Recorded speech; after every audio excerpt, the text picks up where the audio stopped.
The guy who comes first pips you by 1/200th of a second. Sitting in that seat led to his survival. The close shave leads you to dwell incessantly on the alternative outcome. The one survivor, and when 241 people die, is going to obsess for quite a long time about the other main possibility was that they could have died. Hello and welcome. My name is Dr. Raj Persaud. I'm a consultant doctor and psychiatrist based in private practice in Harley Street in London in the United Kingdom. I want to talk a little bit today about survivor guilt. I'm discussing this because of the extraordinary events that have just occurred. There has been an Air India plane crash and 241 people have died. This is as is currently being reported. And there has been one survivor. His name is Vishwash Kumar Ramesh, and his brother, who may have been sitting next to him on the aeroplane, is still missing.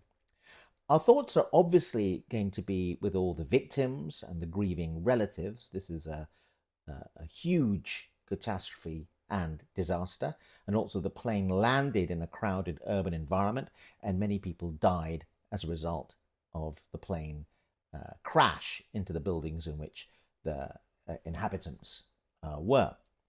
However, Vishwash Kumar Ramesh, we don't know what happened, but his is already a remarkable story.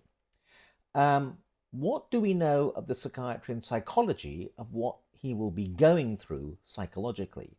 There is a phenomenon referred to as survivor guilt, and it is a fairly safe bet that he is likely to experience this. I'll explain why I say that. I say that based on quite a lot of psychiatric and psychological research into survivors of disasters.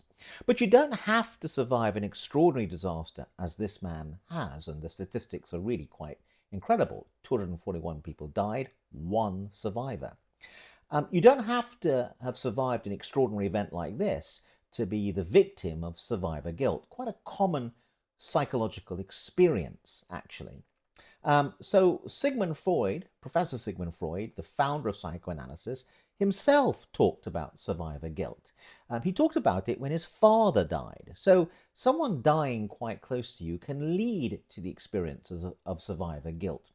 Survivor guilt being that you feel bad for the fact that you have survived and are alive when people quite close to you, maybe one person, maybe a group of people, have died. And it's such a common phenomenon that I think it's worth exploring. But also the point of these videos is to draw out some life lessons and to think about the kind of therapeutic maneuvers that might assist you should you end up in the kind of predicament that is in the news. It is highly unlikely you're going to be the survivor of this kind of plane crash. However, it is much more likely, for various reasons we're going to go into, that you may actually suffer from a form of survivor guilt at some time in your life. So survivor guilt has been found in survivors of the Holocaust, for example, Hiroshima, in the Piper Alpha oil platform disaster. A third of survivors, 10 years after the event, were found by psychological research to be suffering from survivor guilt. So it's a very significant phenomenon, not uncommon at all, and can really be quite long-lasting. Very interestingly, research into cancer survivors. So you get diagnosed with cancer, you go to a clinic, you make friends with people in the clinic, many of them die, as may inevitably be the case with certain kinds of cancer, but you survive. And the evidence is that you are very likely to suffer from survivor guilt as a direct result. So you can see that it doesn't really require that extraordinary event for survivor guilt to kick in. So it's not that uncommon a phenomenon. So how do we explain this? Why is this man who survived this Air India car crash actually very vulnerable to a lot of psychological difficulty? I'm not saying it's a racing certainty, but it's highly likely. Why is it likely he may experience survivor guilt? Why do we need to be aware of it? And what is the treatment of it? Because it can be so serious that actually, in a sense, surviving something like this can end up making you so miserable you may have wished that you didn't survive it. And that's a very common phenomenon with survivor guilt. So one of the first reasons why people experience this very mysterious phenomenon, you could say, of survival guilt is this idea that many people have when they survive an event like this, that they have some kind of responsibility for the people who died. This may look at first quite strange, but let's think it through. This man, in this case of the Air India crash, happened to be sitting in a particular seat. And for various reasons we don't know yet, sitting in that seat led to his survival. We don't know exactly why he survived, but let's just go with that argument for the moment. So he's likely to be thinking at one level, and we call this luck guilt, it's even got a name, I am lucky. I'm lucky to have been sitting in that seat. And because I was sitting in that seat, that's why I survived. However, one of the reasons people feel a responsibility for the death of others in this situation is he then thinks, oh, if I wasn't sitting in that seat and I was sitting in the seat next to it, then someone else would have been sitting in this seat and they would have survived. In other words, through a complex form of psychological reasoning, survivor guilt occurs because the person reasons that they took the place in surviving of someone else who might have survived, and therefore, in a sense, they feel responsible for other people's death. So that's one version of a sense of being burdened with responsibility when you survive, that for some reason you feel responsible for the death of others. Simply being in the proximity of a lot of misery, we call this the island theory, an island of happiness in an ocean of misery, which is what happens in this situation. People feel bad about feeling good, and therefore they feel guilty about feeling good, and therefore sometimes after an event like this, they can never give themselves permission to feel good in the future. Actually, Kate McCann, the mother of Madeleine McCann, and we talked a bit about this in my other video about Madeleine McCann, she herself, in a book that she wrote, said for quite a long time, she found it impossible to give herself permission to actually be happy. So that's another thing. That's called the island of happiness in an ocean of misery type theory. But let's go back to the responsibility theory. Let's talk through a classic story of the situation. You're commuting to your work and you get on the train as you normally do. And as the train's about to arrive to your usual station, this is usually just a mundane commute, all of a sudden, out of nowhere, the train carriage turns upside down. There's screaming, there's shouting, there's flames, there's smoke. You have no idea what's going on, but you are dimly aware of the fact you've got to get out of the carriage. It's upside down. Mayhem has occurred. You clamber over some bodies. You're dimly aware that some of the bodies are moving, but some of the bodies seem dead. You escape from the carriage. You're carried away by paramedics, and many, many yards away, when it's safe, you turn around. You're being nursed next to an ambulance, and you realize as you stare at the train carriage what's happened is a bomb has exploded, or it's explained to you later. A bomb has exploded, the terrorists have attacked, and that's why the train crashed. You then begin to think back, and you focus on what happened in those last few moments just when the bomb exploded, and you think hard about the fact you were clambering over bodies to get out. So you start thinking to yourself, some of those bodies felt like they might be alive. I should have stayed and rescued those people rather than just thinking about myself and selfishly escaping. So this is a classic responsibility theory for why people feel survivor guilt. Now, there's a very important psychological antidote to this, and this is why this is quite important to discuss, because this psychological antidote, part of the treatment for this, can be very useful in other situations, and it's called the time machine argument. So what's happening, the argument goes from psychologists treating this kind of disorder, survival guilt, through a sense of responsibility for not doing more to help others as you try to save yourself, is that basically what you're doing is you're getting in a time machine, having information you have now, post the event of the train crash, it being explained to you what happened, which was as a terrorist incident, a bomb exploded, and the carriage turned upside down, and you fought your way out. You have information you have now, you get into a time machine in a sense and go back to the moment when you were in the carriage completely confused and give yourself information that you now have, but you could never have had then, and that is why you end up with a sense of responsibility guilt. You've got into a kind of time machine. Give yourself information from the present, go back into the past for that information you could never have had, and you try, therefore, to reconstruct what you should have done with information that you have now, but you could never have had in the past. This is famously called the time machine argument. There's a sense in which you're getting into a time machine, taking information you have now, going back into the past, and saying you should have acted on information that you have now when there was no way you could have had that information at the time. When the train carriage turned upside down, you were confused and panicked, and you reacted accordingly. In other words, it was a human reaction. This is what therapists would say. And you're being unduly punitive on yourself to take information you have now and transpose it into your mind way back into the past. And that tendency to do that does lead to a kind of survivor guilt, which arises out of a sense of responsibility. There's another theory about survivor guilt, which is called the just world belief system.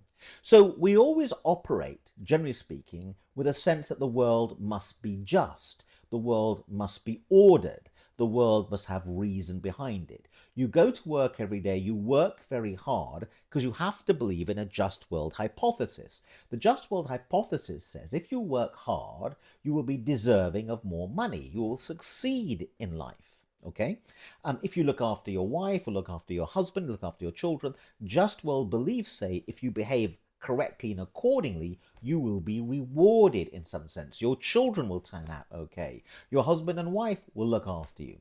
So we're very invested. Indeed, it would be impossible to live an ordinary life without an inherent belief in a just world. If you didn't believe in a just world, you wouldn't bother going to work at all, because you would say there's no point. There's no point working hard because it's a random world, and who knows what would have happened. Okay? Now, the problem with the just world belief system, which we all carry around with us, and in a sense we need it to operate, is it gets very challenged in extraordinary events like this, where a plane suddenly crashes for no apparent reason, 241 people die, one person survives. How is that a just world? Okay, that survivor begins to think to themselves, well, we live in a just world. How does it make sense that I survived? How can I fit that into my just world hypothesis? If there really is a just world, I should deserve to survive, and the other 241 people who died should deserve to die in comparison with me. I should have led a more virtuous life in some sense. It is not a random event that I survived. There is some reason that I survived. So the just world belief system says you've got to come up with some explanation for how come you made it and no one else did. But the problem is you're struggling to do that. As you inspect your life, you don't see yourself as particularly virtuous. Okay? You don't see yourself as actually deserving to have survived. So now we collide between the just world hypothesis and what actually happened, which seemed incredibly random. So the randomness of the event leads you to ruminate and constantly be switching between it's a just world, therefore there must be some reason I survived, to there's no reason I survived. It makes no sense that I survived. Therefore the world isn't just. Therefore the world is random. And at any moment, random things can occur. The psychological antidote to this just world belief system is that generally speaking, frequently enough, the world is a fairly reasonable and ordered place, but we've got to be prepared for the fact that quite infrequently, or very rarely, sometimes an extraordinary event occurs. We have to allow for the extraordinary in our just world belief system and accommodate the extraordinary, but generally speaking, accept that generally speaking, it is generally speaking a just world. So that's one way of tackling the just world belief system that leads to rumination and then leads to a disturbance of mind and hence survivor guilt. The next argument as to why survivor guilt is quite so common is called the close shave argument. The close shave argument is that you experience a close shave, in other words, an event where something else was very likely to have occurred. One person survives, 241 people die. It's a close shave. The guy who survived experienced a close shave. A very, very likely counterfactual or other possibility is that he would have died. The close shave leads you to dwell incessantly on the alternative outcome. The one survivor, and when 241 people die, is going to obsess for quite a long time about the other main possibility was that they could have died. In other words, they're going to be confronting death and thinking about death, and that's highly likely to lead you to be a bit depressed rather than going out and enjoying life. So the close shave argument is about the counterfactual. The counterfactual is a very important philosophical idea. Counterfactual means what else might have happened. Okay, so let me illustrate this with a common story to explain the close shave argument. And it's a very common psychological experience and phenomenon, so that's why survivor guilt is a useful way to get a handle on it. Okay, so you arrive at a train station because you want to catch a train. And you're going to a very important job interview. It's very important you catch the train.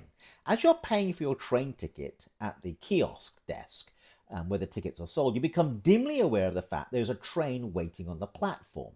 So you run up the stairs to try to get this train.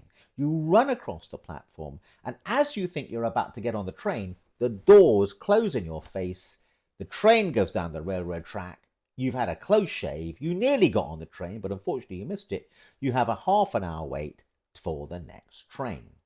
Because of the close shave, the doors closing in your face, and you nearly got on that train, you'll be dwelling for the next half an hour on the counterfactual, that you could have been on the first train, and so you'll be upset about your half an hour wait for the next train. Let's imagine scenario number 2. You arrive at a train station, you buy your ticket, you walk onto the platform, there is no train, you have a half an hour wait for the next train. In both condition 1 and condition 2, it's the same wait. It's a half an hour wait for the next train. But in condition 1, because of the close shave, you're very focused on the fact you could have been on the first train and you wouldn't have a half an hour wait. The half hour wait will be a lot more miserable in the first condition than in the second condition. See how the close shave changes your focus and makes survival, i.e. the half hour wait for the train, much more miserable. Okay, so the close shave argument tends to control your focus, and as a result, that can lead to psychological difficulty because it makes it difficult for you to shift focus away from the train that you missed into the rest of your life, which is what you should be thinking about more productively.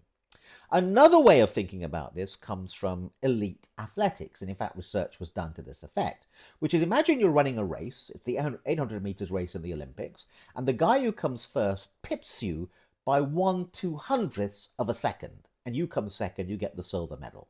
The first guy gets gold medal. In a case where you get pipped by 1/200th of a second, you've had a close shave, and you'll be obsessing for the rest of your life about the fact you only got silver and the other guy got gold. You will feel bad about your silver medal compared to the other person's gold because you'll be directed towards the counterfactual, which is you could have had gold. Imagine the same race, but in this case, the guy who gets gold runs about 10 seconds in ahead of you. There was no way you were going to get gold. You were way behind and you got silver. In this condition, you're grateful for your silver medal.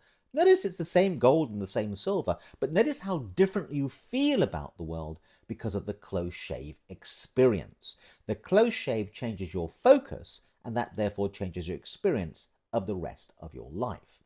So that's one of the other arguments for what's going on in terms of survivor guilt. Another argument is that you feel a need to atone in some way for your good fortune in surviving. That you feel you ought to not be happy and you should atone for surviving. You're aware of the misery of all the other relatives of people who didn't survive, and as a result, it would be unwise, you feel, or not really, you'd be challenging fate in some way to experience any kind of happiness. So this is survivor guilt as a kind of atonement. There is a very interesting evolutionary psychological idea around survivor guilt, which is that in catastrophes from hundreds of thousands of years ago, let's say a tribe attacked your tribe and your tribe got decimated, but there are a few survivors, it would be wise to have survivor guilt in terms of a survival psychological mechanism because it leads you not to focus on yourself, but it leads you to look after people around you because of survivor guilt. The guilt leads you to try to compensate for the fact you're still alive and atone for the fact you survived by looking after people around you. So that's the evolutionary psychological argument. There's another very interesting argument, very close to the just world belief argument, which is that we spend a lot of our life trying to explain to other people fairly extraordinary events. And if we can't have an explanation, we tend to end up in psychological trouble. So let's go back to, my usual tennis analogy. You play a tennis match against someone and you win 6-4. It's quite a close game. It's a mundane score, 6-4. Afterwards, someone might say to you, well, how come you won? Well, you don't really have to work very hard for an explanation. I was slightly better on the day. I did a bit more training. I got lucky with the line calls, etc., etc. Now imagine you won 6-love, okay, and a more extraordinary scoreline, a more extraordinary disparity, and someone says, well, how come you won? You can't just shrug your shoulders and go, oh, it just happened. Okay, the oh, it just happened doesn't really work for extraordinary events. You've got to say something like, well, I've been training really hard. The other person had a really bad day. So with extraordinary events, the oh, it just happened doesn't really work. So the idea of survivor guilt here is that actually the real answer, which is very difficult to say, is, oh, it just happened. I just happened to be sitting in the seat. 241 odd people died. I survived. Oh, it just happened, right? There's something that doesn't quite make sense in terms of how we deal with other people to the, oh, it just happened. So survivor guilt is a way of dealing with that. It's a way of dealing with the difficulty in the, oh, it just happened explanation. So finally, what to do about survivor guilt? We've seen that cancer victims who survived cancer and other people they know died can feel survivor guilt. Survivor guilt is a very, very actually not uncommon experience. So one theory is to do what's called psychological repair work. You feel bad you've survived and other people haven't. Perform an action that tries to fill the gap between your good fortune and others' misfortune. Do some charity work. Do some charity work perhaps linked to the event you were involved in. So that's called psychological repair work of some kind. An attempt to compensate for your good fortune and compensate others for their bad fortune. An attempt to equalize through actions you take afterwards. So that's called repair work. The second idea is use the event in some way. This man, who's experienced survival from the Air India plane crash, will get worldwide attention. That may or may not be desirable from his standpoint in terms of the need to do psychological repair work, given the survivor guilt he will most likely feel. But because he's going to be the center of attention, he could use that in a positive way. He could start a campaign to do with air safety or to do with help for victims. He could investigate why the plane crashed. And let us say one of the answers turns out to be, I don't know what it's going to be, but let's say it's something to do with poor communication between the pilot and air traffic control, or between the pilot and the co-pilot. I want to emphasize again, I'm not saying this is the answer. I'm just saying suppose it turns out to be something like that. Then this man has a lot of power to do something about that and affect change because of the attention he can get as a result. So that's called using the event and turning it around and get some kind of positivity out of it in some sense. So to summarize, survivor guilt is highly likely to be experienced this man may have. It may burden him for a very long time and ultimately affect his quality of life. And there is psychological theory to explain survivor guilt, and I think it's a very useful theory to be aware of to help us all cope with survivor guilt, because any of us may manifest it not because of extraordinary events like this, but other events that are much more common. And finally, there are treatments available, treatments that you can do for yourself. You don't have to go to a therapist to do the kind of psychological repair work that we've discussed, and also the use the event type stuff. Many thanks indeed for listening to me. We welcome your feedback and also any suggestions you may have for other videos we might do in the future. Please post them in your comments below. Thank you very much indeed.